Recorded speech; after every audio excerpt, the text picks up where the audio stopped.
Okay, we are All live. right, we're live. We're live. Hey, everybody. I'm Mike Wolfer. Some of you might know me for my comic book work, but I'm also, what's my title? Production and Design Specialist at Edgar Rice Burroughs Incorporated, which makes me uniquely unqualified to, to interview Christopher Paul Carey about his new novel, Victory Harben, Fires of Halos, which will be available. It's pre-ordering now and will be available. Is it November 1st, Chris? November 1st. Yeah, November 1st. that's when So it's what we're going going. to do here Yeah. is I'm going to interview Chris, and I'm just going to be making these questions up off the cuff. No, actually, we planned it all out ahead of time. So. But yeah, we're just going to discuss the novel and Victory Harben herself and some of the other characters that are involved with this incredible story. So first, hi, Chris. Hi there. Welcome, Hello. What's everybody. it like in Tarzana right now? Beautiful Well, Tarzana, California. yeah. Well, I'm not in Tarzana, but I'm kind of out in the boonies. Weren't we going to lie about that? I thought we were going to. to. Oh, sorry. Yeah. But I am in Southern California, not too far from Tarzana. Yeah. So. Yeah. So, to get started, first of all, before we do anything, can you tell us a little bit about who is Victory Harben? Sure. Victory Harben is a character new to the ERB universe. We introduced her in, I guess it was late 2019. We kind of did a post about her. But she is a young woman who was born in Pellucidar in 1932. And her mother was Gretchen von Harben, who was people who've read Tarzan and the Tarzan Twins by Edgar Rice Burroughs, the juvenile Tarzan novel, will recognize Gretchen von Harben. She was a 12-year-old girl in that. Victory's mother was. So her mother was Gretchen von Harben. Her father was a Pellucidarian warrior named Nadak. So Victory was born in Sari, Pellucidar, the capital of the Federated Kingdoms of Pellucidar under David Innes. She studied under Abner Perry when she was young and Jason Gridley, so two great scientific minds. She also trained, she was a Pellucidarian, so she was, growing up in this primitive Stone Age culture. At the same time, she was exposed to elements from the outer world from people who had come from there. So she also, learned a lot of survival skills, fighting skills, and things like that from like David Innes and Tanar of Pellucidar, Tanar of Sari, I should say. And we get to see a little bit of her story of her youth in the novel Tarzan Battle for Pellucidar by Wynne Scott Eckert, who is actually with us here on the chat. Hi, Wynne. Oh, cool. And so we get to see the story of how she runs into a Mahar or a Mahar, depending on how you want to pronounce it, from Pellucidar. These are the winged reptilian former overlords of Pellucidar. And she becomes motivated after a very, enigmatic discussion with this Mahar queen, motivated to basically what she learns from this kind of advanced society, to go to the outer world to study. She wants to study physics and kind of understand how the universe works. And so at the age of 11, she travels to the outer crust. She turns 12 basically right just as she's coming up out of the polar opening. Goes to school in Tarzana, and lives with Captain Hines and his wife Anna Hines and their son Wolf in Tarzana. And so that's where she grew up, going to high school. Now she was, because of Pellucidar is a strange, timeless environment. time passes very strangely there. And so she was able to pack a lot of education into her time, if you want to call it time, since there's no time in Pellucidar per se, Mhm. into her short life in Pellucidar. She packed a lot of education in. So when she came to the outer crust, she was smarter than kids her age, and that caused her a lot of angst. And she also looked a lot different from her peers on the outer crust. She has very striking violet eyes, for instance, that she inherited from her father. And so she didn't fit in very well, I think, when she was in Southern California. And so she tested out of high school she got some advice from assistance from from her math teacher, and moved to England, where she got in under the age restrictions at Oxford, and went to Oxford at a very, very young age at a college named Darkheath. And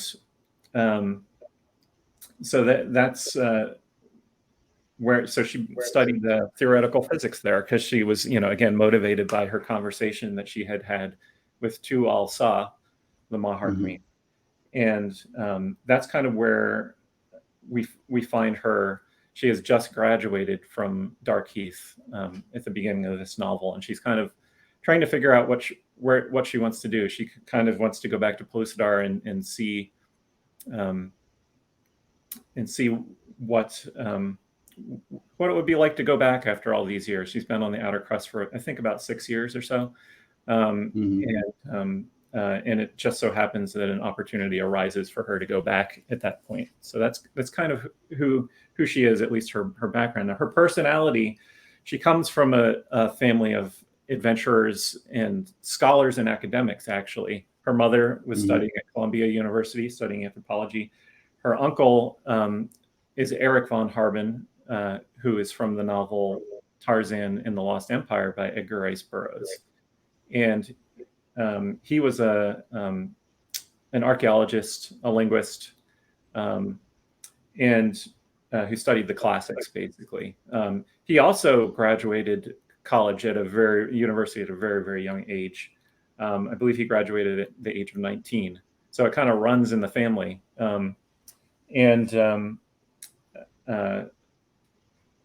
But she kind of points out in the beginning of the novel, her relatives kind of big. They're too smart for their own good and end up getting wrapped up in these big adventures, basically. And she realizes that she also has that fault, that character flaw. Yeah. So that's kind of who she is. I mean, you mentioned her lineage and all of these other characters who she knows, all created by Edgar Rice Burroughs. But Victory Harben is brand new. I've been working, together with you on Victory's story for, what is it, like 3-4 years now? Yeah. So I don't know, because I've been making my own contributions to her story with comic book work. Absolutely. But one of the things that strikes me about it, you know what? I'm not going to go off on a tangent, but okay, real quick.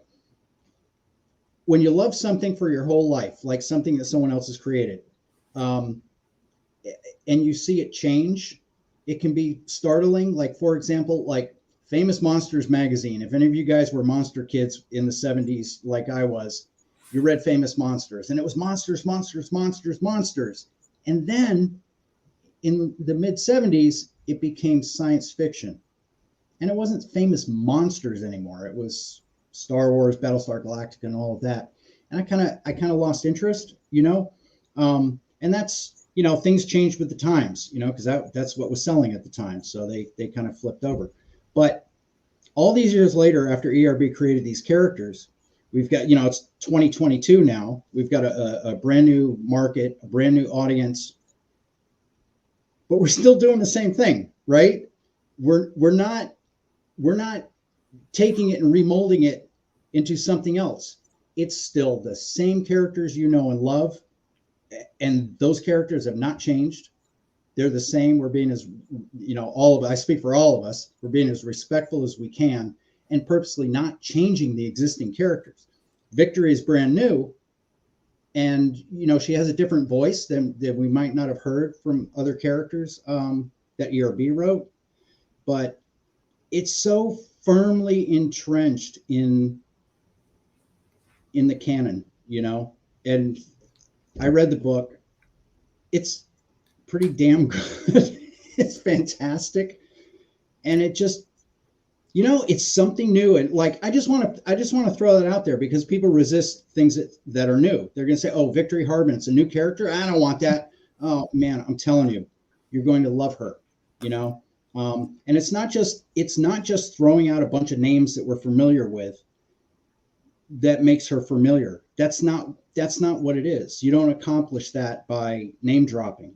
You accomplish it by doing the work and creating a character in the same mold as Edgar Rice Burroughs. And I think, Chris, you've done that admirably.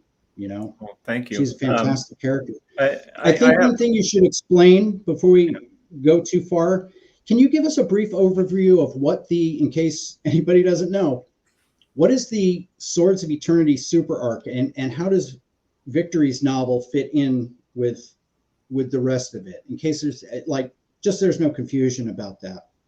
Sure. But I do want to get back to what you were talking about because I have thoughts on that too. But the Swords of Eternity super arc is basically a loosely connected cycle of novels. So it's 4 novels and then some bonus shorter works that are in the backs of each of the novels. The start of the super arc really happens in the bonus story in the first novel, which is really it's called Pellucidar Dark of the Sun. And that's a story that I wrote, which starts with Victory and Jason Gridley, who's from the original Burroughs novels, both the Tarzan and Pellucidar novels and Barsoom novels, and Venus novels. He crossed over into a lot of different series, and it begins with Victory and Jason Gridley going back to the Pellucidar. So Victory, the 18-year-old Victory, finally does go back to Pellucidar. And this is also the setup for the novel, right? Because I rewound the novel back to this so we get the full story and told it from Victory's point of view rather than Jason Gridley's point of view, which was an interesting challenge to do. But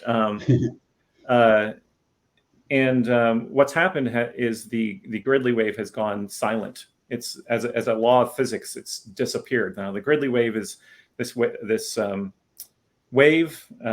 Burroughs said, let's think of it as a wave, basically implying that it was really something more than just that. I think he was implying quantum physics at the time, but that it's both a wave and a particle, that kind of idea. ERB did read up a lot on science and what he, even though he wrote a lot of fantastical stuff that has pseudoscience in it, he tried to make a coherent system that worked. And as science changed, he got locked into a lot of earlier pseudoscience that people didn't know was wrong at the time.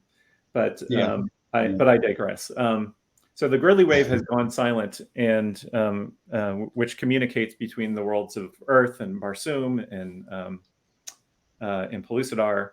And so it's a big deal because now they can't communicate between the worlds. So Victory has a memory from when she was 11 years old and had visited this subterranean city of Mintra, where she met the Mahar Queen. And so she has a memory that she may know something about how to reinitiate the Gridley wave. And so that's the start of the story. And I don't think it's a spoiler at this point because it's been going on in the short stories in the back of the books that both her and Jason Gridley get swept up in a sort of wormhole, a maelstrom that transports them to other worlds. And then it goes from there. So that's both the setup to the super arc and the novel. But I did want to rewind and talk a little bit about victory in adding a new character to Edgar Rice Burroughs's continuity.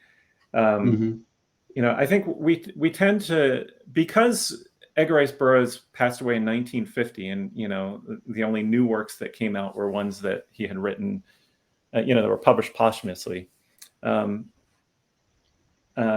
We tend to think of Burroughs's works with a sense of nostalgia, and not more than that, just a static nostalgia, like it's frozen in time, and Yeah. but that's never the way it was when Edgar Rice Burroughs was writing. He was adding new stuff to his stories, to his integrated crossover universe, all the time, like, when he wrote Tarzan at the Earth's Core, like that must have been mind blowing at the time, Yeah. very, very innovative, to cross over the two series. And then when he had Jason Gridley, crossing over with Barsoom and Pellucidar and Venus, he was always doing that. And then even at the end of his career, when he wrote Beyond the Farthest Star, and sent another hero, by means very similar to John Carter, Mm-hmm. to another solar system far across the galaxy, he was, creating new characters in new situations. He had that very, very strange solar system, the Oma system, and Mm-hmm. So the idea that that like adding a new character is like diverging from ERB, that's not really a thing. And he was, even in the any of the Tarzan books, like the later Tarzan books, he always added new characters. I mean, that's where the von Harben family came in fact, Yeah. Um, so I just wanted to mention that, and that this book is in that vein. So it's just carrying on, moving ERB's stories forward, his characters and worlds forward. And he also created new worlds, like I said, with the Oma system and all. And then in this novel too, we're going to get to see new worlds, and we're going to get to see, as I've said before, worlds that ERB hinted at. That like there are some little clues in Mastermind of Mars that there are intelligences on other planets in our solar system, and so we're going to get to see at least one of those, but we're also going to get to see some new worlds too that are fresh, that Burroughs didn't even hint at. So, Yeah. You mentioned, science earlier. What was your process for like dealing with, the Burroughs pseudoscience? Like, I mean, you talked a little bit about it, that what we assume, I mean, we don't really know what he was thinking, but yeah. You know what I'm saying? Yeah. So, Burroughs' pseudoscience, if you want to call it that, I would just call it his world building, really. Yeah.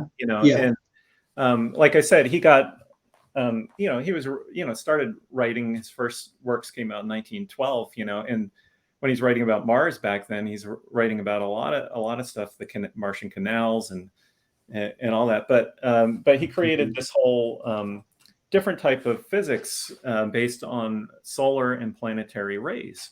And he used this consistently in other works. He uses it in The Moon Maid as well. Yeah, it's all over. And so, and there's an interesting paragraph in a scene in Skeleton Men of Jupiter, which of course is one of ERB's last works, one of his final works, where John Carter is talking about going to Jupiter in a spaceship, using this technology, this ray technology, and the idea that there could be even life on Jupiter, whatever that means, he realized, Edgar Rice Burroughs realized that was absurd from our point of view, but he couldn't. Yeah. But in his world, it wasn't absurd, and he had an uncanny ability to make it seem like believable, right? When you're reading it, you just get wrapped up in the adventure and Mhm. carried along to these fantastical places. But he has John Carter remark on a line and say, you know, like, who am I but a simple fighting man, you know, to question, you know, he admits that the scientists agree that this can't exist, that there can't be life on Mars, there can't be life on Jupiter. Right. And he's like, who am I to argue? I'm just a simple fighting man. And Mhm.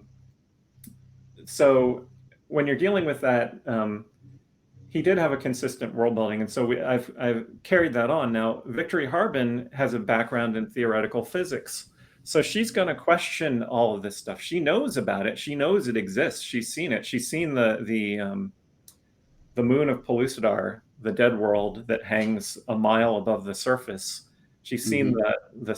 the sun of the inner world that hangs eerily in the center of the hollow cavity of the inner world. You know, and she questions it while at the same time realizing that it does exist. You know, she Yeah. questions how it can exist, and it's always been a question for her ever since she was little. And in this novel, it's kind of her journey of finding out how that all works, basically. And so in the novel, we've taken Burroughs's, you know, his world building, his science, and um, and integrated it with how she would see it, basically. And it doesn't contradict anything that ERB created. It doesn't say, well, that's baloney, you know, that doesn't work and we're going to throw that out. It's like, no, it's all still consistent with ERB. It's just seen through Well, a different lens. So, and it's very, you very know, interesting, you know. the thing is too is that Burroughs convoluted the whole thing by creating a kind of a divergent science in a sense, and at the same time inserting himself as a character into his stories. Right. You know, like, so how do you reconcile the two? That the real Edgar Rice Burroughs, the man who wrote those novels, lives in the same world where people go back and forth to Pellucidar and Mars, and you know, and is that something you'll be addressing in Victory Harben, Fires of Halos? Why, yes, it is. You know, I mean, I mentioned that, like, when we announced the universe back in 2019, I said that's one of the things we were going to be addressing, which is, you know, how is it that when we look up at Mars or send a you know, a Martian, you know, a NASA lander to Mars, that we don't see green Martians there, you know? Mm-hmm. And you know, why can't we fly a plane up to the North Polar opening and fly into Pellucidar, you know? Right. Or can we? You know, Yeah. you know, is there a way maybe to do it? And so that's all addressed in the book. You know, in the Mm-hmm. same way, I think that Edgar Rice Burroughs would have done it. Now, uh, I'm trying to let's see here how to get into the ghostly script. Well, I was. So, That's funny because I was just going yeah, to ask you. You mentioned other planets that Burroughs had, you know, had planted possible yeah, seeds all over the place. That's what yeah, he was so good at.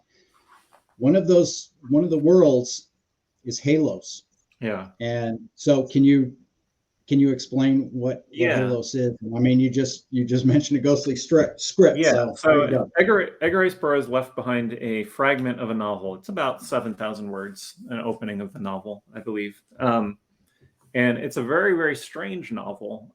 It's seemingly a novel almost of like, um,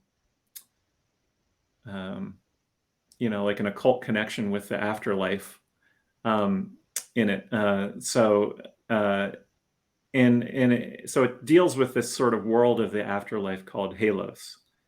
And in it, he again sends another character to this other world, you know, upon his death, you know, just exactly like Tangor. And in fact, there are connections. He was obviously riffing off the same idea when he wrote Beyond the Farthest Star as when he wrote the ghostly script. He was mining ideas basically from the ghostly script when he wrote Beyond the Farthest Star, because we know that because in on his manuscript it says on the last page of I think part 1 of Beyond the Farthest Star, it says he lists a bunch of alternate titles for the story, and one of them is the ghostly script. So he and both books begin with communication with somebody on the other side or in another world via a typewriter, via the keys of a typewriter clacking without anybody touching them, clacking the keys without anyone touching the typewriter. And a story comes out of that. The paper just goes in and spits a story out, and so both the story in the ghostly script is not identical to Beyond the Farthest Star, but there's similar ideas. How did you what made you decide to pull that in, the ghostly script and the elements from that? When I read the ghostly script, which was actually many years ago, I ran across a copy of it, oddly enough, in Philip is a Farmer's Basement. A Burroughs fan named Bob Barrett had sent the manuscript to Phil with Danton Burroughs' permission to see if he might want to finish it. And so when he passed, or after he passed, we found a copy of it in his basement. For people who don't know, I wrote a novel with Philip is a Farmer called The Song of Kwasine. And so when I read that many years ago, it just struck me that it was like a skeleton key, or like a unified field theory of travel, of that kind of John Carter-like travel in the Edgar Rice Burroughs universe. He had multiple Edgar Rice Burroughs had multiple characters who traveled via this means or a similar means. So he had John Carter, who lifted up his hands and willed himself to Barsoom. He had Ulysses Paxton, who did it in Mastermind of Mars, who basically died in the trenches in World War I and projected to Mars and inhabited a new body on Mars, or Barsoom. And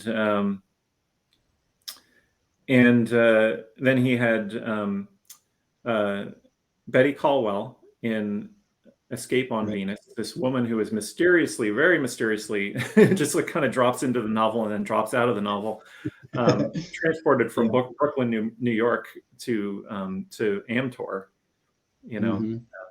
where Carson Napier goes, and then he had Tangor, right?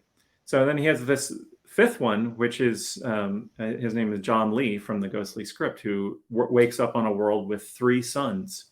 And I realized that I don't want to actually go into what what that realization was, because it's in the novel.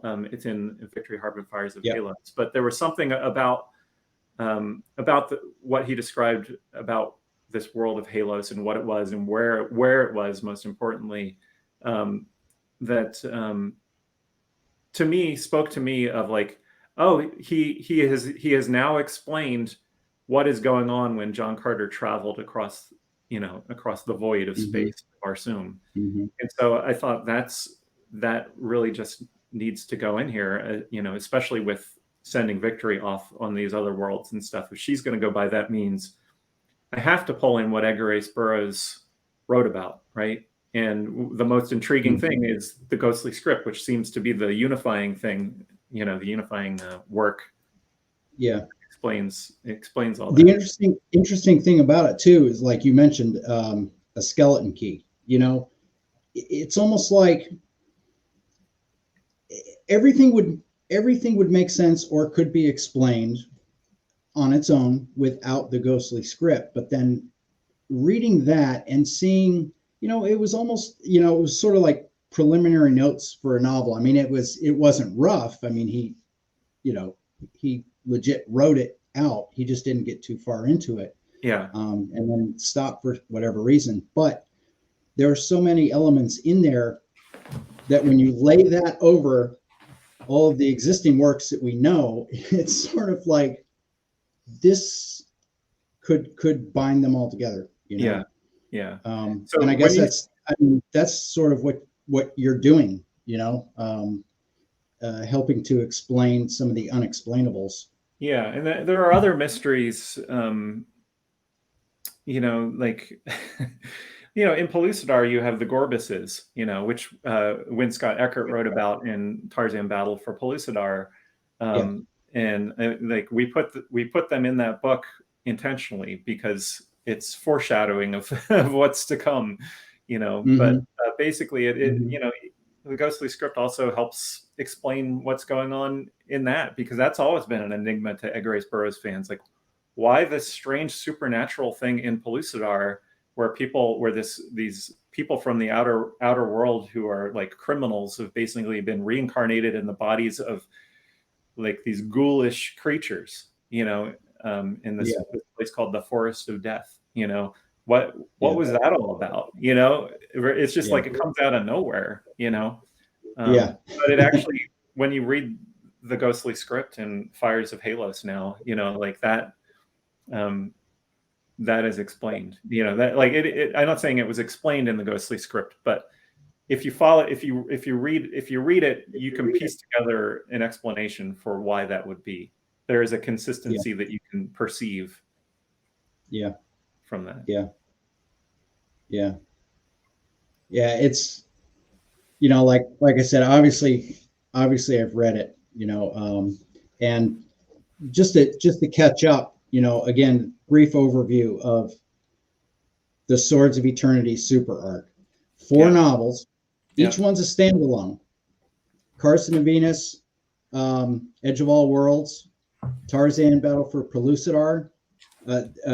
Edge of All Worlds was by Matt Betts. Tarzan Battle for Pellucidar by Win Scott Eckert. John Carter, Gods of the Forgotten by Gary Gravel. And then Victory Harben, Fires of Halos by Christopher Paul Carey. If you want to read all 4 together, great. If you only read one of them, great. You know, like they're standalones. But I think you know, it's hard for me to talk about this because like I said, I've been interwoven with the whole thing. And it was a lot of work. And all of the creators who were involved did way above and beyond to make sure that all the little pieces fit together, that everything was absolutely accurate according to Burroughs. It's phenomenal. So if you read all 4 of them, it's just incredible. But you can read them individually. But that was an interesting thing. I thought, Chris, this was a huge challenge for you. How do you write the concluding chapter of a 4-book arc and introduce a new character, you know, like, and tell a standalone story, yet wrap up the events of 3 other novels, you know? Yeah. I know you knocked your brains out doing it. It was one of the most challenging writing assignments I ever had, basically. You know, not only that, like the antagonist was also introduced already. How do you reintroduce the antagonist? Because it was introduced in your story. Clash on Caspak that was in the back of Tarzan Battle for Pellucidar. So it was very, very challenging. But I found ways to do it. You know. So, and you know, one of the ways I did it was to rewind back to the beginning to tell the story from Victory's point of view. Right. But at the same time, I couldn't retell your story, right? I couldn't like put your story in as a chapter again. I did seam in some of the quantum interludes that are at the ends of the volume. We put these little secret hidden scenes, kind of like those are like, so cool. End credits, secret little scenes. I think a lot of people miss those too. I'm not. Yeah, I don't think so. Those there are little bits of those that get repeated, but those are very short, like 1 or 2 or 3 page sections. And then again, they're coming from Victory's point of view in this book. But it was a challenging jigsaw puzzle to put together. But we didn't, fortunately, like when we constructed it, everybody had their own plots that they were writing. All the novels have their own central plots that are unrelated to the super arc, right? Mm-hmm. But what we did was we put in these little mysteries throughout. And whether people remember them or not, I don't know. I did when we put out Red Axe of Pellucidar, that has a great story in it by Gary Grable, called Jason Gridley of Earth Across the Moons of Mars. That's the bonus story. Big giant novella actually in the back of the book. I wrote a little editor's note sort of rounding up all the questions, the big questions anyway, that were seeded throughout the super arc, just to kind of refresh people. So let me just actually read a passage like from that editor's note, because I think it'll refresh people's minds of like what they read. If they read the books already. And again, you don't have to have read these.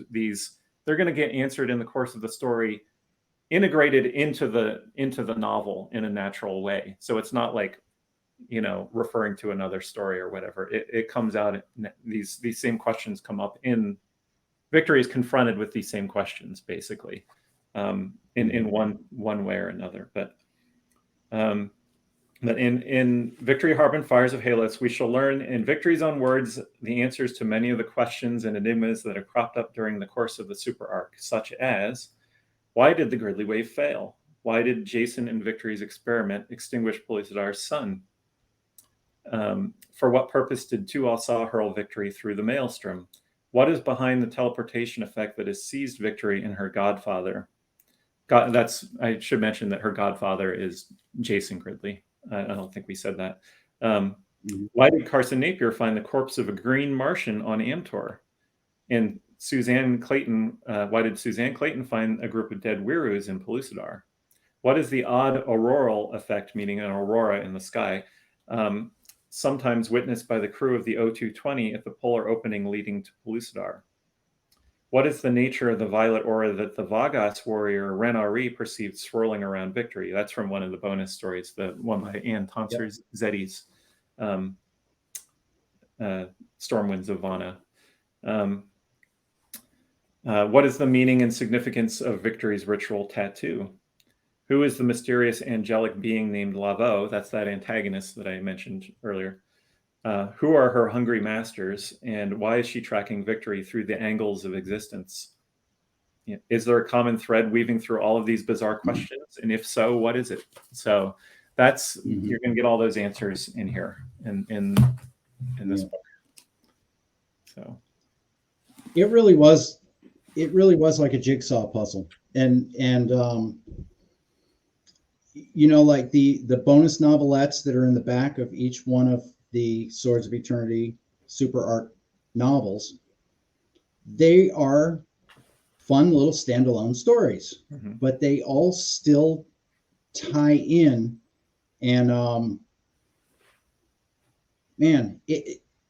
there's a, I don't know, we did a great job is what I'm trying to say, because no, it is amazing how it all works. Many little things sprinkled all over the place that it may, okay, that's cool right now in the context of this story, that's cool.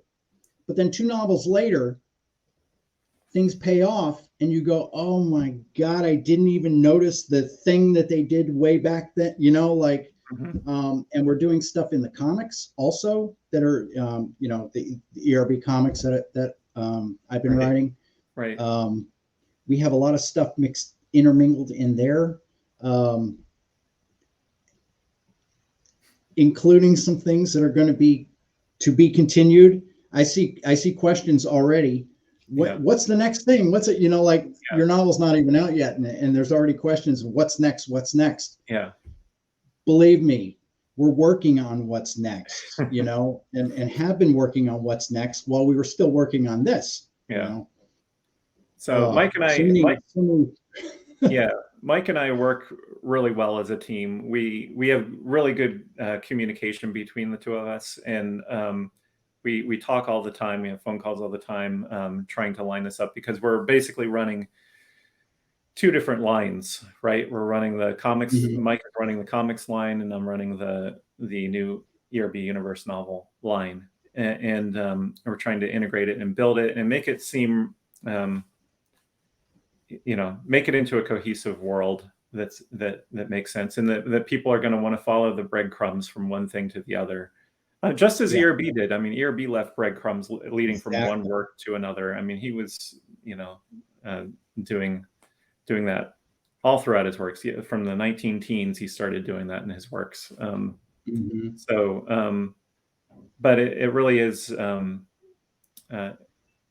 It's a fulfilling thing to do. It's a fulfilling project when to get to work with this material and expand it in such a way. But we do have such a good team. So, and in addition to Mike, we have all the other writers that we bring in and consult with. And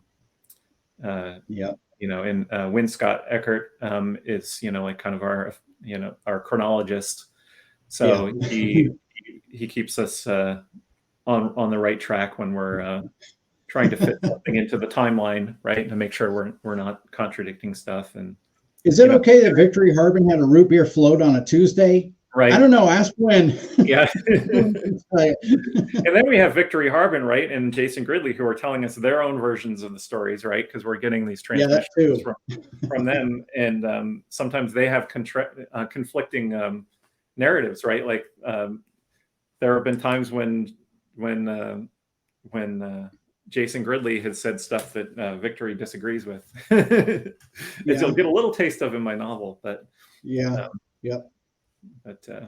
it's all good fun. So listen, there's something that we have to mention. It's like the elephant in the room. Hucklebuck, right? The Hucklebuck in the room. And can we talk about Hucklebuck? Yeah. Strangely, this little guy is also Hucklebuck. So yes. So Hucklebuck was introduced first in the comic book miniseries Beyond the Farthest Star, Warriors of Zandar, which I'm looking at Ralph B's comment there. So we'll talk about root beer floats in a little bit. Root beer float, okay. Yeah. But so Hucklebuck was introduced in Beyond the Farthest Star, Warriors of Zandar. I don't know if you have a copy of the comic there, but I do. Yeah. Yes, I do. In fact, I do. So, and that's a story that Mike wrote. So yeah, there we go. There's Hucklebuck. That's where the image on Mike's shirt came from, which you can get at Amazon.com/Tarzan. You can find our t-shirts there. Just go to the shop by brand Victory Harben, and you'll see the t-shirts there. So he's this strange creature that is sort of like I hesitate to call him Victory's animal companion, but that's kind of what we've been calling him. And I say I hesitate because he is an intelligent creature of his own volition. You know what I mean? He's not a pet.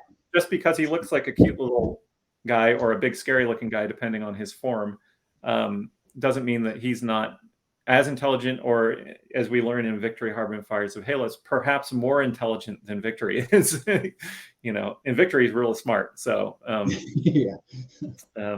but she encounters Hucklebuck actually we get the story of how Hucklebuck and Victory meet in Victory Harben Fires of Halos. And he's this little guy who can transform into a big guy basically and kind of break the laws of the conservation of matter. Seemingly, and Victory wonders about that too, because again, she questions everything about physics. And he's really fun. Everybody who has had, we sent out a bunch of advanced copies of the book for people to read and review, and everybody loves Hucklebuck. Everybody wants a Hucklebuck plush. So right now we've got the the T-shirt. So, and I'll give a little preview secret thing here is we're going to have a Hucklebuck trading card soon. Oh yeah. Yeah. But well, there's been calls already for a Hucklebuck novel. Right. And I don't know how we would do that because Hucklebuck speaks in musical tones. So maybe a comic or a graphic novel, we could do it, you know. But you could Victory do knows what he's saying, though. It would be cute to do a backup story with Hucklebuck and just, you know, all the dialogue is just musical notes. I'm seriously thinking about it. Yeah. But his origins are mysterious, and you know, Victory, as of the time of Fires of Halos, does not learn what his secrets are. You know, so that's a story for the future. Mm-hmm. When Scott Eckert says, or no, Wayne Lackey says, "I'm not ashamed to say I'd order a Hucklebuck plush." Thanks, Wayne. I'm with you there. So, and thank you, Jess and Wynn, for addressing the root beer float, ice cream float question situation there. Yeah. So Victory, the root beer floats do come up in the novel a couple times. You know, Victory has been flung far away from home for a long time, and so she thinks about the things that bring her comfort. One of which is root beer floats. Yeah. So, heck yeah. Yeah.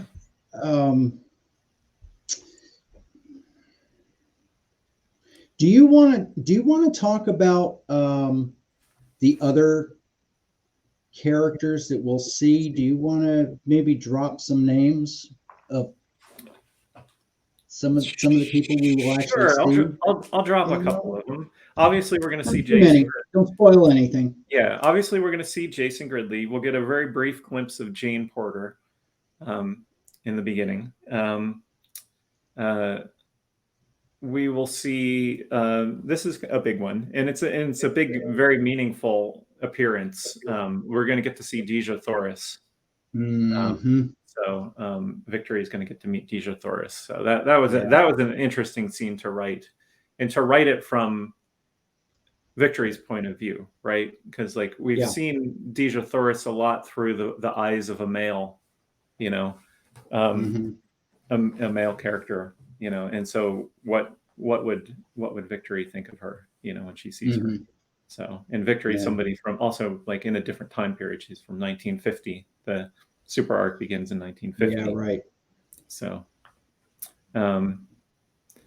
Anne is here. Great to see you, Anne. Anne is writing a Deja Thoris novel right now for the Edgar Rice Burroughs universe, which I'm very much looking forward to reading. So, have you announced that yet? Is that we announced it at conventions and stuff? So I think we put it up on our social media. Okay. But, hey, Anne. Yeah.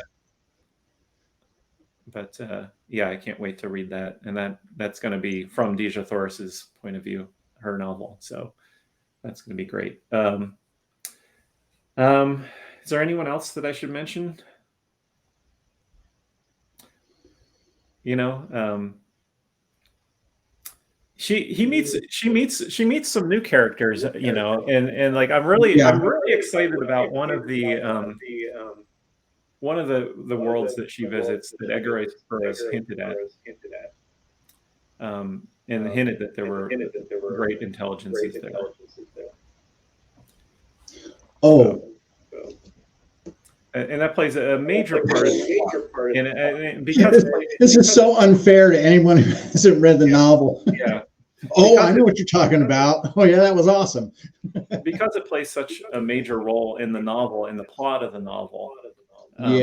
Throughout, I don't want to actually explain what it is, and I think, when I've heard back from my first readers, is that they really liked that. That's like where it really, like the novel picked up steam for them, and it started taking on its own rather than just being a pastiche of Edgar Rice Burroughs. It starts becoming its own thing, its own original work.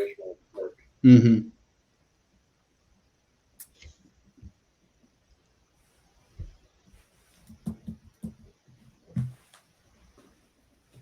So, do we have any other questions? Do we want to answer questions? That's what I was just looking to.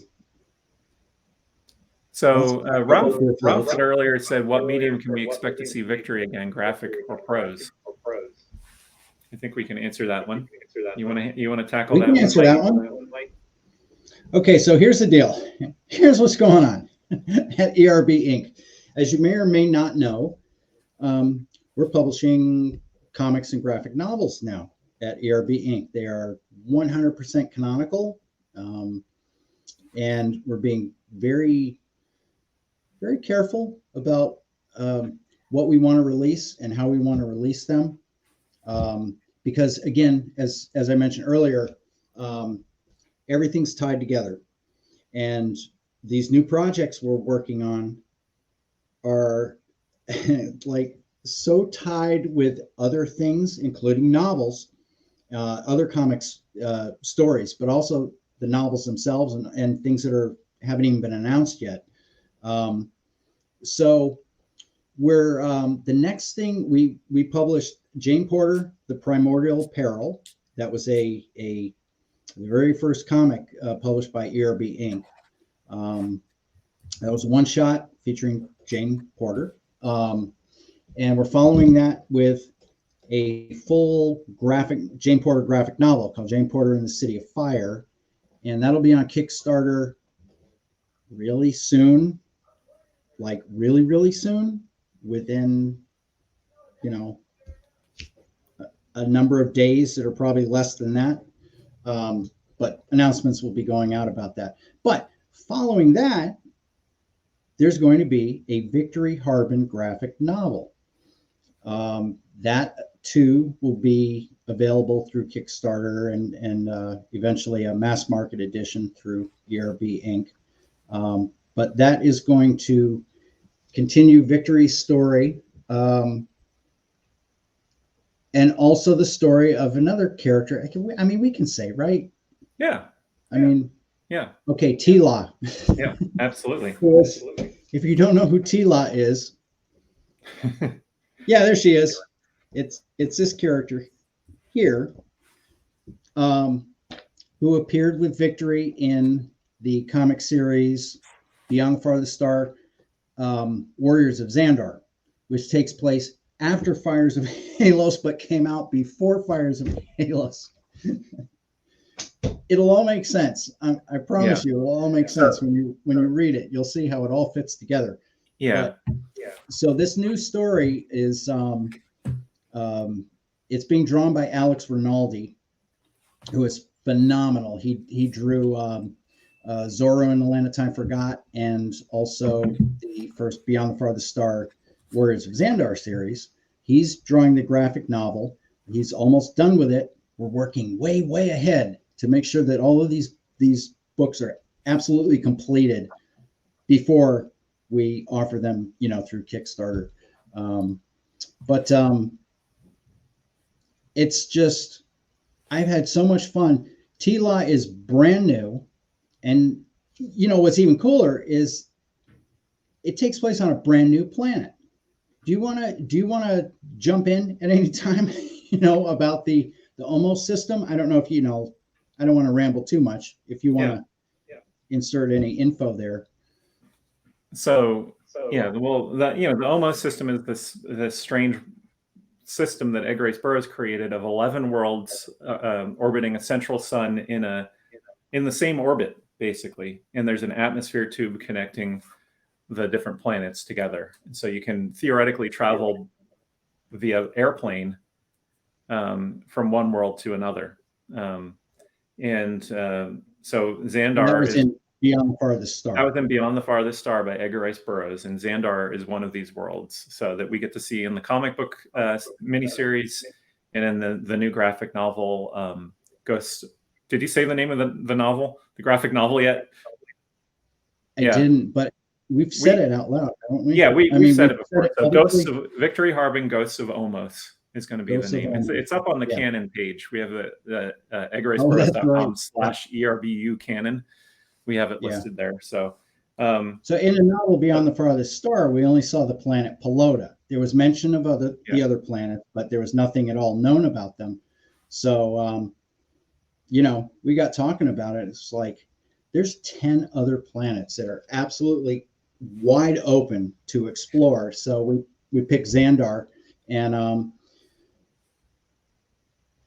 Victory ends up on Zandar, which you'll see. Yeah. You'll see what I'm talking about when you read Fires of Halos. But she meets a native there named Tila, and I've had just a blast, like creating her culture as well as the culture of two other races that are on that planet, and constructing their religions and their philosophies and the whole planet. Like, I did more work than I thought. Chris keeps saying that it it's not an insult or anything, but he said it reads the backup story that I wrote, Beyond the Farthest Star, Rescue on Zandar.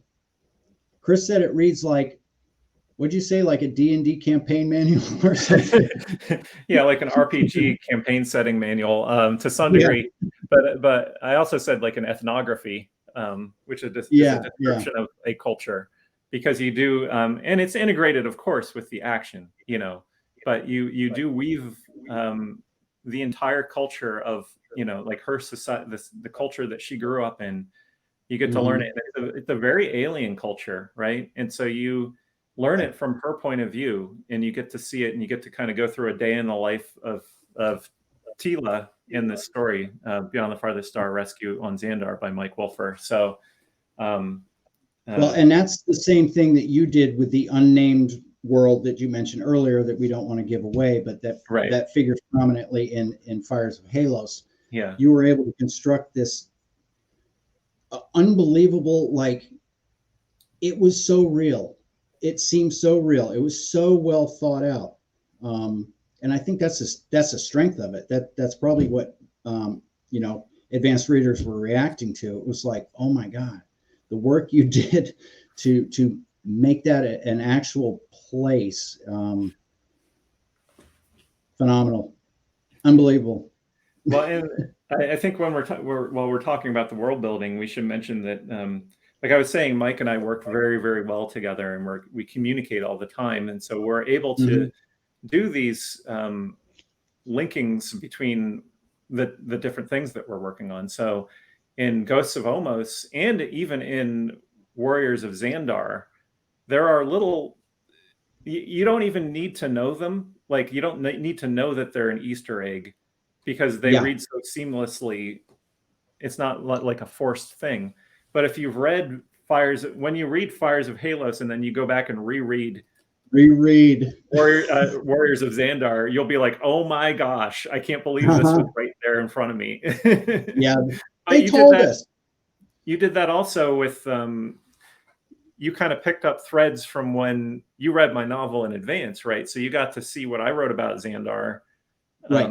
And then you kind of played off of that, because like there were little things you're like, that's interesting. It's just like this little throwaway description of something from their culture or whatever, and like then you took it and kind of ran with it, So right. Yeah, really, and I'm not giving away any secrets about how the creative process works. I mean, it's just, Yeah. Oh, we lost Mike. He'll come back in a second, but his story is quite good. So. Okay, now I need to do a song and dance while Mike is.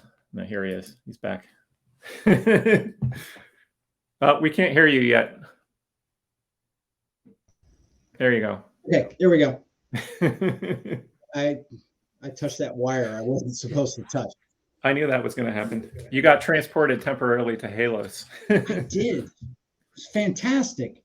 And they had incredible root beer floats. What was I talking about? We were talking about the world building and the interlinking of the stories and how the creative process. Oh yeah, I was going to say that it's not, I'm not giving away any secrets, but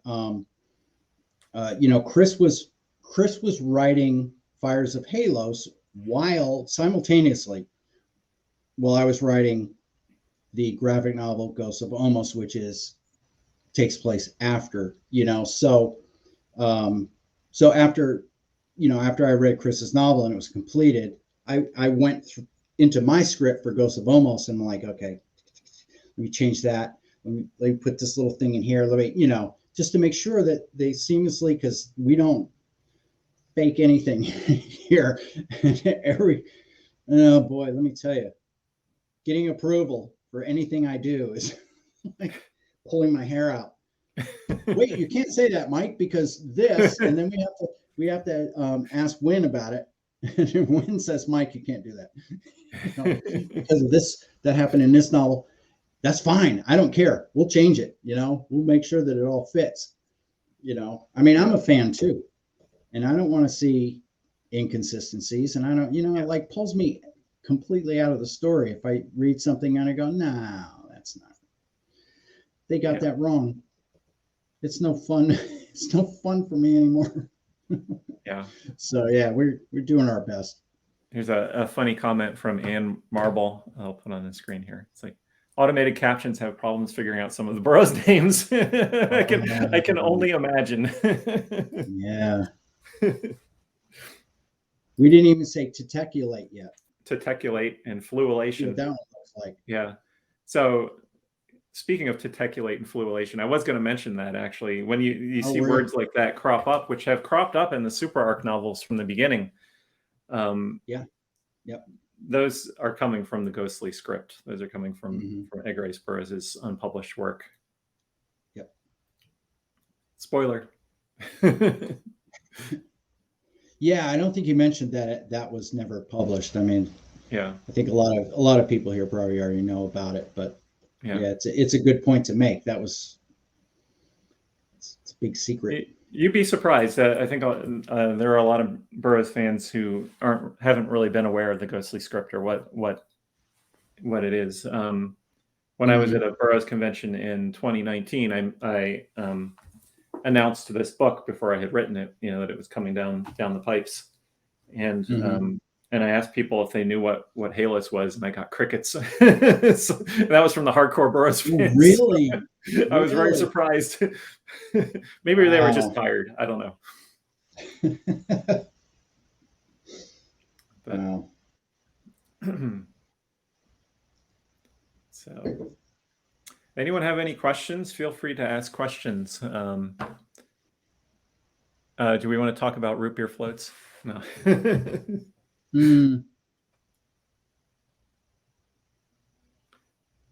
Victory enjoys a good root beer float when she's trying to figure out a problem. That we learned in Fires of Halos.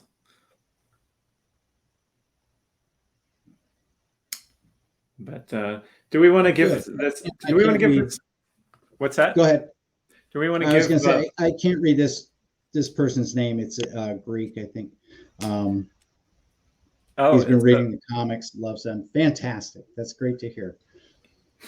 And Jess has a question. Will we see Laveau in the future?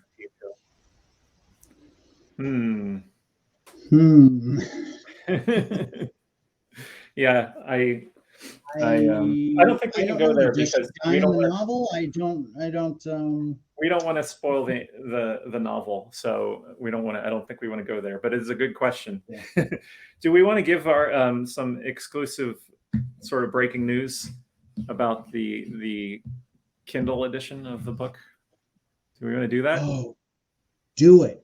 Should I do it? All right. So no, don't do it. No. Yeah, totally. Yeah. For reasons we cannot quite fathom, the Kindle edition of Victory Harben Fires of Halos is actually live now. So if you want to read the book now, if you're just like can't wait to read it, it is available now on Amazon. So for download. So the hardcover editions will be coming out. The print editions will be coming out very shortly. So we've actually received in our warehouse the paperback of the book, and we are getting the hardcover in later this week. And so we're just waiting really on the collector's edition to print. And the reason we wait to send them out until we get all of the editions in is because we have a lot of collectors who buy multiple editions of it. So we need to, it really complicates the just the logistics of mailing out the books for our shipping department. It really complicates it if you were going to say, ship all the paperbacks to the people who ordered the paperbacks, because there's a lot of people who bought the paperback and the collector's edition, and we need to stick them in the same box. So that's why we wait till we get all the editions in. So, somebody, Ann Marble likes my Kindle. This is a paperweight from a few years ago. So, Kindle paperweight. You know, I should mention that I think out of all of ERB fandom, I have the most unique collection of novels of anybody, because I do the design work of, you know, like the logos and, you know, the design, you know, other than, aside from writing and all of that, I also do, you know, like graphics work. So I get all of the books, the proof copies for everything, all of the universe, the authorized library, like everything that we publish. And I get the early versions where we spot typos occasionally, you know, and little things get corrected. So I have the most huge collection of hardcover books that are all bad. Yeah. It's very unique. You and me both. We're the two people who have them. Yeah, so, I have a single, like, great, you know, like perfect edition. Yeah. In my house. So Todd Luck, our friend Todd Luck, Todd Luck has a great comment here. Amazon didn't release the Kindle early. They're just not bound by our illusion of time. Very Burroughsian comment there. So Todd Luck, I should mention, has the most amazing Edgar Rice Burroughs themed YouTube channel. He has so much Edgar Rice Burroughs content on there, and it is amazing. Just search on his name and find it. Man. It is fantastic. So thank you, Todd, for all the great ERB stuff that you put out. So you'll be getting your advanced copy soon of the book. and Todd, by the way, while you're here, I want to mention that one of the things I enjoy about all the videos you do is that you don't, your reviews don't consist of, hey, I got this book, it was awesome. And that's all you have to say, because there's a lot of reviewers out there, and they don't tell you anything. Yeah. You get into it, my friend, and if we make a misstep, you catch it. Chris and I'm telling you, we talk about you on the phone all the time, and we see your reviews and we go, oh my God, I can't believe that he picked that out. Like you guess at things that are absolutely 100% on the nose that other people don't get. I kind of wonder if you've been bugging our phones or something. It is rather, I mean, it's rather eerie. Like the day or two before, Mike and I will be discussing the very same topic, you know, the comment that you talk about on your channel. It's pretty funny. But yeah, you guys, Todd Luck, TODDLUCK on YouTube. Type it in, subscribe to his channel, watch his videos, like and subscribe, blah, blah, blah, blah, blah, all that good stuff. Yeah. Really great content. I'm transmitting this video to, it's going to Facebook, it's going to the Edgar Rice Burroughs Inc. Facebook, it's going to the Edgar Rice Burroughs Universe Facebook page. It's also going to my personal YouTube account. And that's only because I've been having trouble getting access, only because of like, what do you call it, when you have to get something authorized by your phone and all that. The two-factor identification kind of locks me out of the ERB Inc. YouTube account a lot. And so we'll be uploading this to our official Edgar Rice Burroughs Inc. YouTube account, which we started making more active just recently in the past few weeks. Rob Olson, great to see you. Great ERB fan and friend. He has a question here. Do you have any plans to try and sell hard copies at Barnes & Noble someday? So it is available through barnesandnoble.com. All of our books should be available through barnesandnoble.com.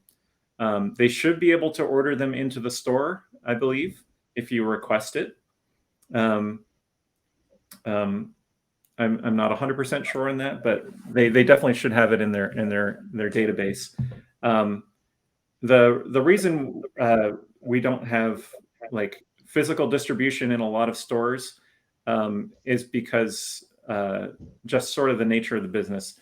When you do that, to get the distribution, you have to make your books returnable, and our facilities in Tarzana are just really too small. Our warehouse is just too small to be able to, and our team is too small to be able to handle getting thousands of books back for returns, because you say you put a book out and they buy two, each Barnes and Noble store orders 2 copies of it. That could be 1,000 books, and then they sell, say they even do really well and sell 60% of them, which would be, like amazing in the book business.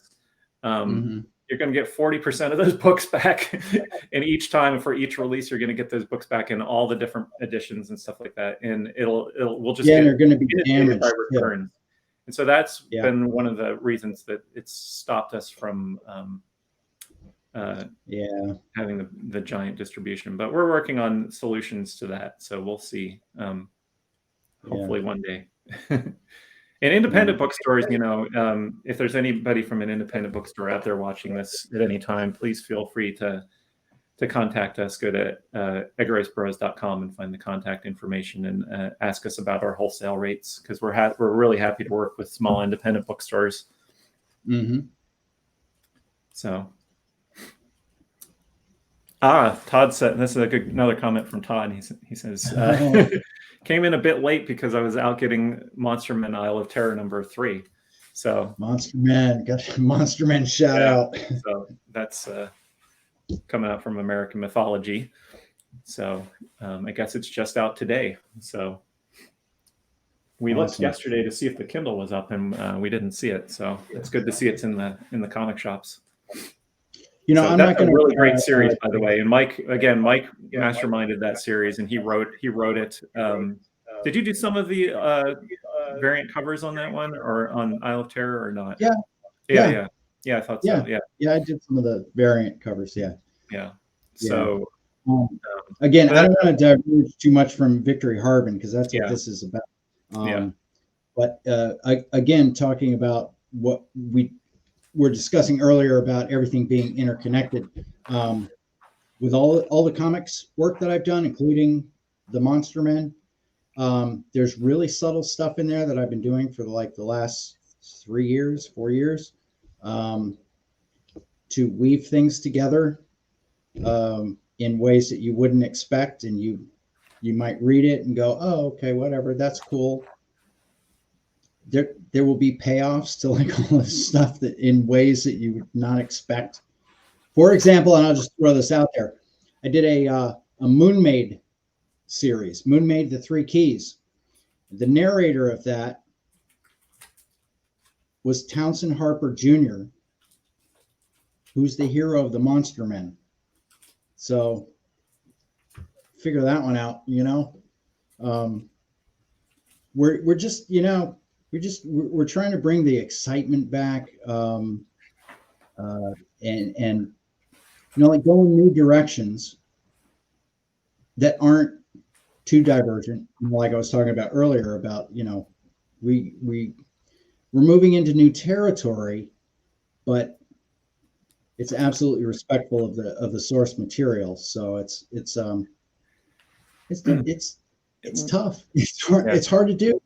But you have to have the absolute right people involved. And I think that's what we've got right now. We've got the right people involved. There's a lot of people with great ideas that come in and say, I've got this wonderful story where I want to do this Tarzan thing. And it's like changes them into a half cyborg, whatever. No, I'm sorry. No, that's not what we're doing, So all this new stuff is just like, I really, really hope you guys are enjoying it, and that you're having as much fun as we are, and that it all feels organic, Yeah.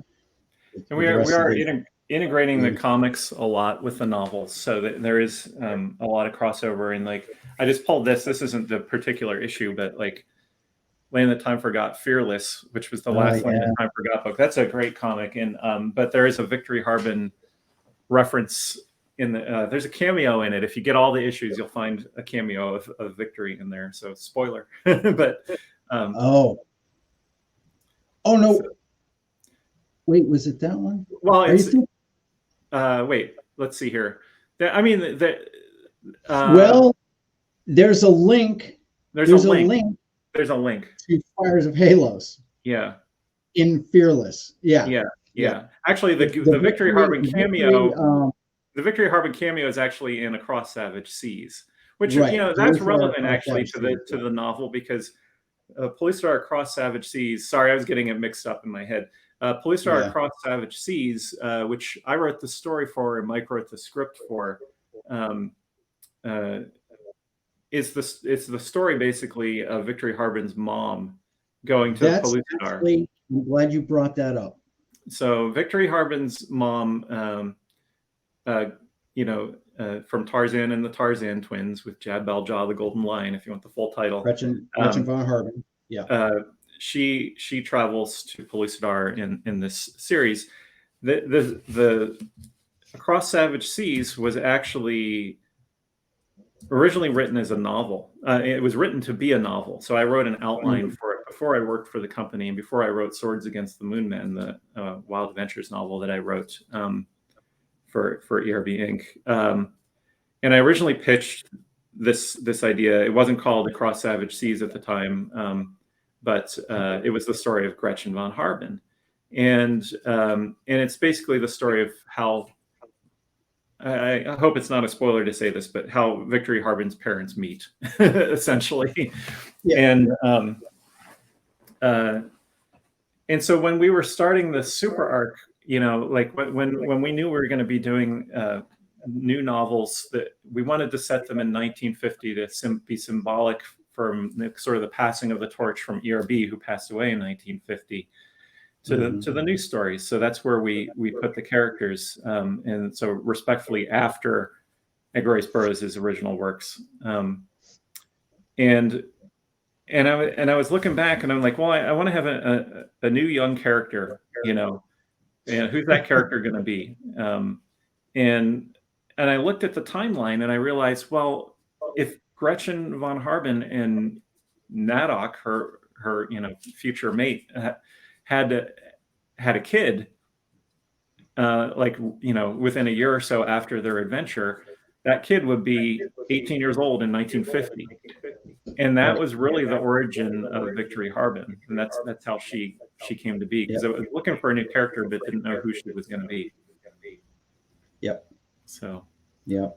But and then of course on top of that, I mean, not only was Pellucidar Across Savage Seas the origin of Victory Harben, in a sense, how her parents met, it's also the origin of the vacuum airship Favonia, right, which figures prominently in Jane Porter and the City of Fire, the new graphic novel that's coming out. So, it's all tied together, man. Yeah. I can't wait for people to see the Jane Porter. I know we're diverging from the subject, but I can't wait for people to see that graphic novel. It's really, really fun. And the artwork is great in it, and the story is fantastic. So. Yeah, Mariana Puglia drew that. Fantastic. Fantastic art. Yeah. So, yeah, that's almost complete. We're just getting the last bit of coloring and lettering done on it, and then that'll be done. Yep. Artwork's all done. So. Yep. How I Met Your Father at the Earth's Core. Wow. Yes. We've got a comment here. Favonia, Gretchen's sister-in-law. So the Favonia airship is named after Eric von Harben's wife. Favonia, who he meets in Tarzan in the Tarzan and the Lost Empire.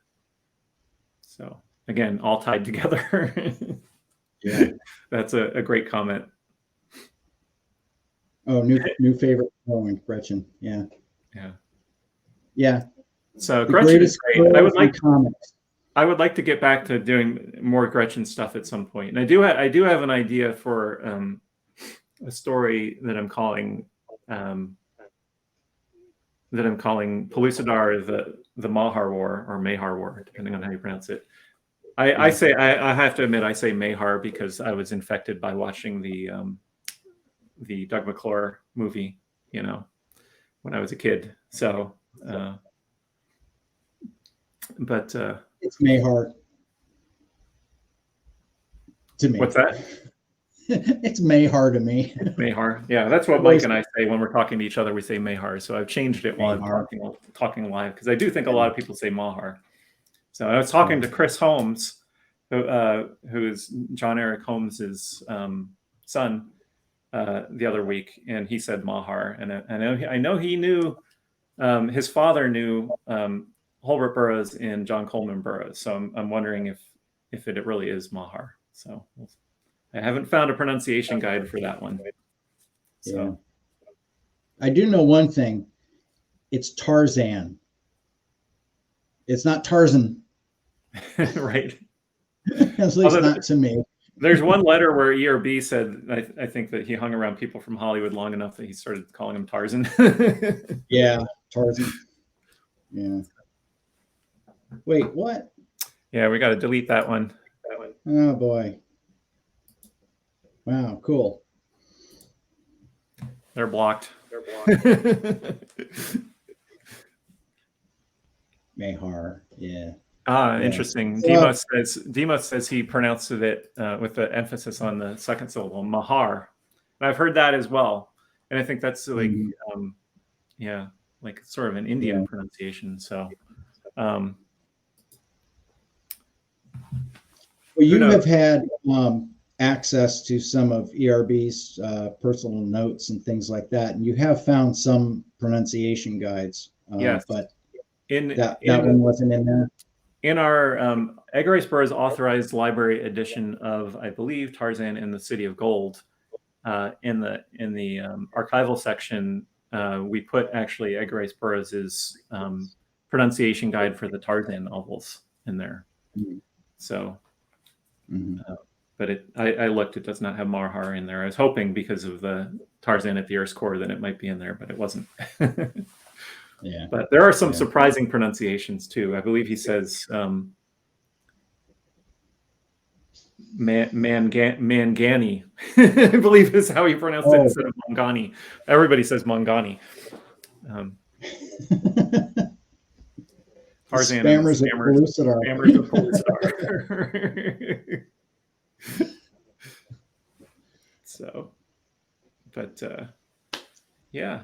So Victory Harben, I'm predicting she's going to be a big deal. I think she's the hero we needed now. She doesn't pull any punches. She's smart. She says what needs to be said. She, she analyzes everything very carefully. Like, she's just a fantastic character.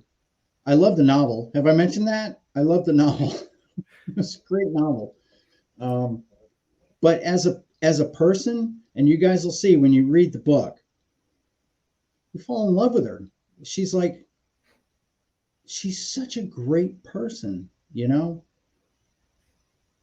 Fantastic. So an interesting character to write, and I was,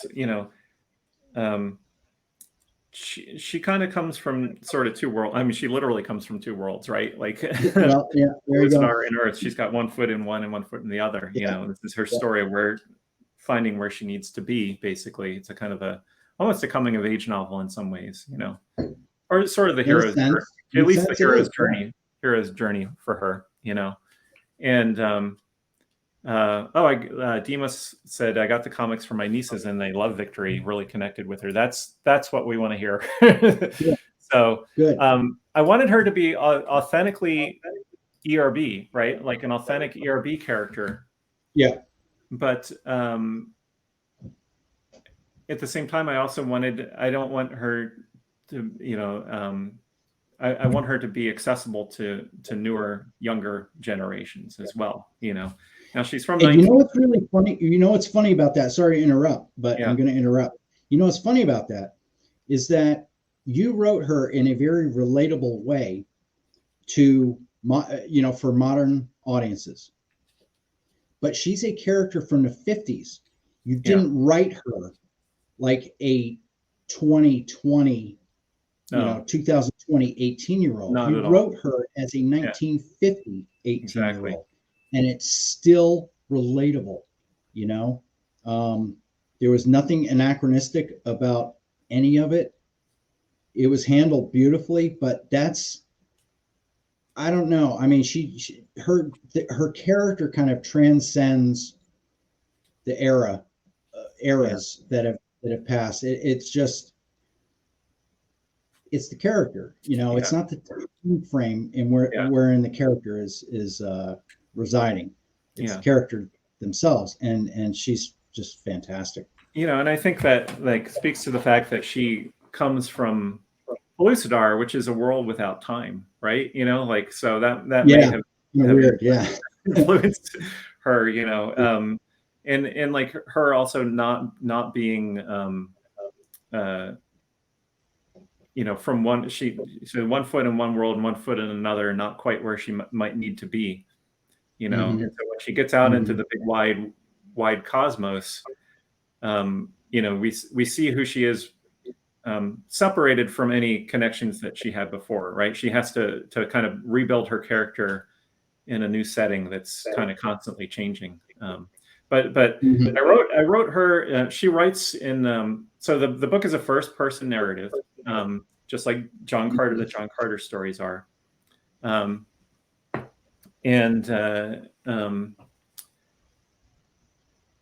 sorry, I'm getting distracted by the conversation between Demos and Win in the chat. And so her narrative reads very, very much like that first person Edgar Rice Burroughs narrative. It has that sort of elegant flair to it, to the language. She's a very, very smart. So when she writes or relates her story, she has that same Burroughs feel. And I wanted people to feel that continuity with the original Burroughs stories, and so that's how I handle that. But when she talks, when we hear her dialogue, she talks very not 100%. It's not like she's always talking slang, but she throws out zingers in slang in 1940s slang because she grew up in the 1940s. She's only 1 year away from the decade in the 1940s. So, and it's really fun, and I think it gives like a variety to the sort of a rhythm to the stories. So because you're reading along and getting caught up in the Burroughs prose and stuff, and then you get this very fresh dialogue that comes out too. So for example, Hucklebuck. Why did she name him Hucklebuck? You'll find out, and it'll make sense. Yep. You'll see. Yep. So, all right, we've been going on for an hour and a half almost here, so I think we're probably going to wrap. It feels like 10. Yeah. If anyone has any more questions, happy to answer them. So, but yeah, we have a lot of more ERB universe stuff coming up, both in comics and novels. Like we mentioned, and Zeddy's is coming out with a Princess of Mars, Shadow of the Assassins. I can't wait for that. Yeah. I can't wait. We're in the process of finding an artist to do the cover of that one. So that'll be coming out this coming year, hopefully. And then Win Scott Eckert is also writing a new trilogy, beginning with Korak at the airport. Yeah. So those are the only ones we've announced. We have other ones in the works. But yeah. So, love how Hucklebuck is drawn. Yeah. So it's interesting. This is kind of an interesting story because I had Hucklebuck in my head from the beginning. And I knew he was white. I knew he was furry and white, right? But I thought that do you have the initial designs? I'm looking. Yeah. And I was thinking of him like a big bear. I mean, honestly, I was thinking back to the young Spock's animal companion from Star Trek from Star Trek the animated series, um, and I was picturing Hucklebuck more like a giant white polar bear. And then Mike had his own ideas about that, and we went back and forth on it. He sent over a design that was cool, but it still didn't have quite the warm feeling I wanted from Hucklebuck. And so we made some modifications to it, and it just turned out really, really fantastic. So Yeah, I've got it here somewhere. I draw on a scrap of paper that I have, and I've got just all kinds of sketches scattered all over my office. I just remember originally his claws were very very almost rodent-like, and I wanted to move away from the rodent thing, and so we made made his paws a little bit more cat-like. Right. A little bit, put some fur on them and stuff. So yeah, it's I haven't drawn. I mean, I did the the design sketch, but I haven't drawn Hucklebuck like in a story myself, and he's got to be really hard to draw because he's a big blob of fur, and like how does a big blob of fur emote? But Alex Rinaldi has done a fantastic job of absolutely of giving him a personality. Yeah. She's again, Hucklebuck's on the cover of the book there. I don't know. That's a little Hucklebuck. But anyway, Demos has a question here. Any chance the Swords of Eternity will get optioned for a film? I hope so. I have certainly discussed it with studios at various points. So we'll see. We're out there shopping everything ERB, so you never know what somebody's going to be. The reality of it, which should be mentioned though, is like there would be multiple properties involved, so that makes it a little kind of difficult. Yeah, but what Mike's saying is like a lot of the properties are already committed to various I didn't say that. Various options. So I didn't say that. You did. No, that's fair to say. So, but I still think it's doable. Yeah, there are ways to get around it, and there is also ways to join various parties. So if you have two different studios, one studio has one property, one has another. If they see dollar signs in it, they'll be interested. So, so that would be fantastic. It would be great. I would love to see the ERB universe out there. ERB cinematic universe would be amazing to see. So Hucklebuck the movie. I could see definitely an animated Victory Harben with Hucklebuck and Victory going around in Tila. That would be amazing. Yeah. So yeah, and instead of voiceover artists, you would have just somebody on a flute, just playing music. Yep. Yeah. So, well, we're over the hour and a half mark here, so I think we'll wrap it up unless anyone has any last burning questions. But so the book is available. Oh, actually, I didn't show this off. So the book is available in a paperback edition.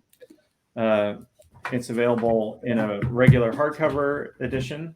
So when I say that, it's just got blue boards, just plain blue boards underneath of it. And then it's also available from EdgarRiceBurroughs.com exclusively in a collector's edition, which you see it says collector's edition on the back cover here. And it has, fancy boards. There's a doodad on the back. And that comes also with 2 collectible trading cards. If you order any edition of the book from EdgarRiceBurroughs.com, you get the Tila card. And we're numbering these cards, by the way. Tila's number 13 and Victory, the Fires of Halus one, which comes with the collector's edition. So you get both of these with the collector's edition. That one's number 14. And then also that comes with a signed book plate signed by me and Mike Wolfer, and then a facsimile signature of Edgar Rice Burroughs. So that you can put in the front of your book if you want to. It's adhesive. So that's available from edgarriceburroughs.com. And then we have a Kindle edition. We also have an audiobook edition coming out. That should actually hopefully release on the Audible edition should hopefully release on November 1st, knock on wood. So keep an eye out for that if you like audiobooks.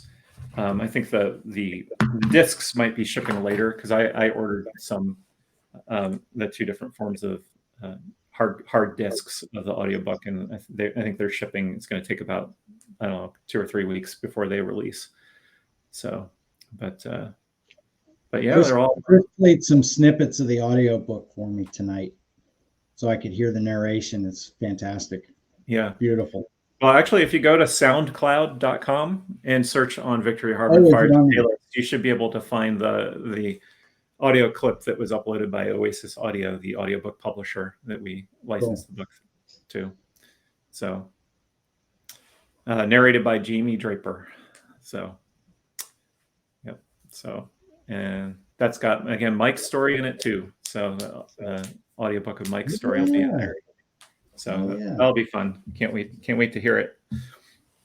So, all right, guys, check it out at edgarburroughs.com or edgarriceburroughs.com. Either will get you there. It's also on Amazon and pretty much wherever books are sold online. If you're coming from outside the United States, outside the continental U.S., you might want to try bookdepository.com. because they have free international shipping. So it'll save you a lot of money. But that's it. And then if you want a Hucklebuck t-shirt, Victory and Hucklebuck t-shirt, go to amazon.com/Tarzan. So that's it, guys. Thanks for joining us. And we'll catch you next time. Maybe we'll do another video. I was thinking about doing a reading from the book maybe in the future. But we'll definitely be doing more videos. I want to have after the book is released, I want to do a video that is going to be all of the super arc writers. So I don't know if Anne and Wynn and Gary are still on here, or we want to have all of them on and Matt Betts on, and we'll have the whole super arc crew on to do a roundup of the super arc. I think that would be really fun to do. So I'm not sure if we'll do it as a live stream or what, but I kind of like the live stream format. You know, it's better to be able to interact with people rather than you're looking at a dead screen. You know, so cool. Wins in, so that's good. So, alrighty. So, everybody, take care. Thanks a lot. Thanks everybody for joining us and for your questions and comments. Really enjoy making all this stuff for you and connecting with you, and I hope to see some of you at the fan conventions too coming up. We'll be at Edgar Rice Burroughs Incorporated will be at LA Comic Con in December if anyone is in Southern California. So hope to see you there, and then we'll do the convention circuit next year too. So all right. That's it for us. Take care. All right. See you guys. Thanks a lot.